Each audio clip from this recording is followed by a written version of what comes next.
یہ امید رکھنا کہ اچھے نتائج نکل آئیں گے، یہ کبھی نہیں ہو سکتا۔ جب آپ دین کو ترجیح نہیں بناتے تو اللہ تعالیٰ بھی اپنی ترجیحات سے آپ کو آؤٹ کر دیتا ہے۔ جی سبحان اللہ سبحان اللہ۔ اور یہ جو کوششیں ہوتی ہیں، جو کاوشیں ہوتی ہیں، آپ نے اقبال کا بھی یہاں ذکر کیا، سبحان اللہ سبحان اللہ، تو کیا یہ کوششیں، یہ کاوشیں تقدیر تک کو بدل دیتی ہیں ڈاکٹر صاحب؟ جیسا کہ اقبال فرماتے ہیں، عبث ہے شکوائے تقدیر یزداں، تو خود تقدیر یزداں کیوں نہیں ہے؟ بالکل صحیح ہے، اور نبی پاک صلی اللہ علیہ وسلم کا فرمان ہے لا يرد القضاء الا الدعاء، جو دعا ہے وہ آپ کی وہ قضاء کو بدل دیتی ہے۔ اس کا مطلب یہ ہے، اور دعا کا مطلب اقبال نے بڑا شاندار سمجھایا ہے کہ تیری دعا سے قضاء تو بدل نہیں سکتی، مگر ہے اس سے یہ ممکن کہ تو بدل جائے۔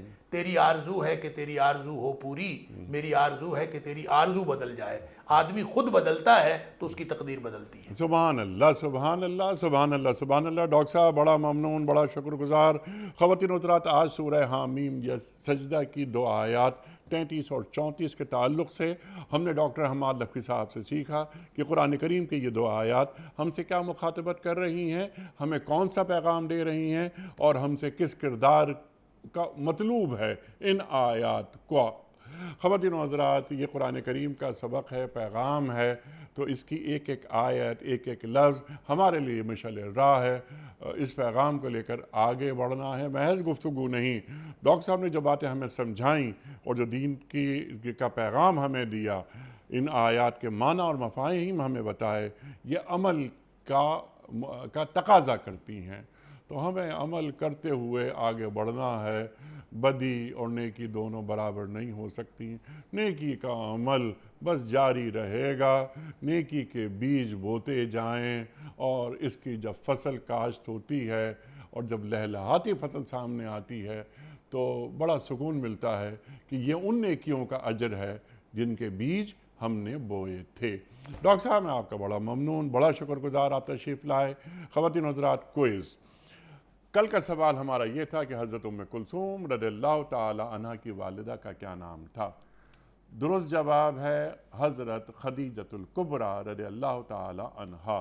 آج کا سوال نوٹ فرما لیجئے۔ سرکار دو عالم صلی اللہ علیہ وآلہ وسلم نے کس شخصیت کو بیت اللہ شریف کی چابی مستقل طور پر عطا فرمائی؟ عبداللہ بن امیر رضی اللہ تعالی عنہ، یا عثمان بن طلحہ رضی اللہ تعالی عنہ، یا عمر بن عتبہ رضی اللہ تعالی عنہ؟ جو درست جواب آپ سمجھتے ہوں روانہ فرمائیے۔ ہمارے فون نمبرز ہیں 0092234527009۔ ہمارا دوسرا فون نمبر ہے 0092234300980۔ ہمارا ای میل ایڈریس ps@duniatv.tv، اور ہمارا واٹس ایپ کا نمبر ہے 009232182509194۔ خواتین و حضرات، یہ وقت قرآن دازی کا، اور قرآن دازی یہ بال میرے سامنے ہے، اور یہ کاش ڈاکٹر حماد لکھوی صاحب کراچی میں ہوتے تو ہم لیکن اس پہ شہر نہیں بتایا، یہ شاہدہ